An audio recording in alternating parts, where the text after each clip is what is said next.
The story begins in a loud underground fight club. A crowd surrounds two surgeons like they're watching a boxing match. Blood, sweat, and shouting everywhere. The bet? Who can amputate a leg the fastest? My opponent is the arrogant Dr. Sneed.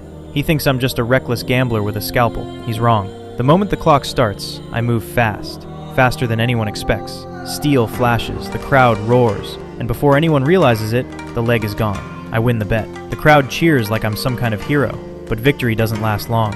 Outside, a man named Darius reminds me about a little problem, a debt I can't pay. And men like Darius don't accept excuses. They collect, one way or another. As if that wasn't enough, a new group of convicts arrives at the harbor, prisoners shipped in chains to serve their time in the colony. I'm the doctor responsible for checking their health. And that's when I see a face I hoped never to see again. Fagin, my old mentor. The man who taught me everything about stealing, lying, and surviving on London streets. Seeing him again feels like my past just walked through the door. Fagin knows who I used to be, and secrets like that can destroy the life I'm trying to build. So I make a risky decision. I take him in as my servant. If he stays close, maybe I can keep him quiet. But trusting Fagin is like trusting a fox to guard a chicken coop.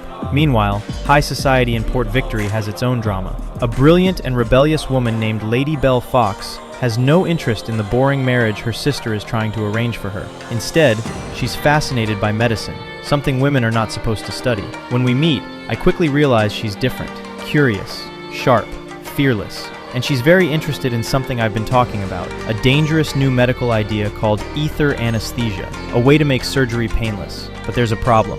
The governor has banned it. According to him, surgery should stay exactly the way it's always been, brutal and painful. But everything changes during a disastrous operation. A drunken professor is performing surgery when things go horribly wrong. I step in to help, but it's too late.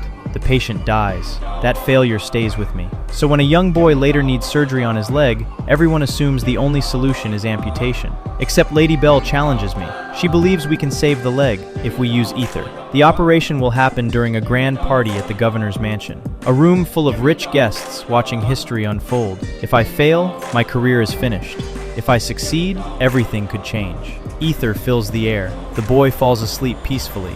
For the first time, surgery happens without screams. Slowly, carefully, I repair the damage instead of cutting the leg off. And somehow, against all odds, it works. The boy keeps his leg. The crowd is amazed. For a moment, I think maybe this new life of mine is finally working. But remember what I said about trouble? While everyone celebrates, Fagin is doing what Fagin does best, stealing. At the governor's ball, he swipes a priceless necklace, Lady Jane's rubies. Unfortunately for him, Lady Belle catches him. And instead of exposing us, she makes an offer. She knows my secret, my past, my connection to Fagin. But she'll stay silent on one condition. I must teach her surgery. In a world where women aren't allowed near an operating table, she wants me to train her. If I refuse, my past as the Artful Dodger becomes public. If I accept, everything changes. So we strike a deal. And just like that, my quiet life as a respectable doctor becomes something far more dangerous.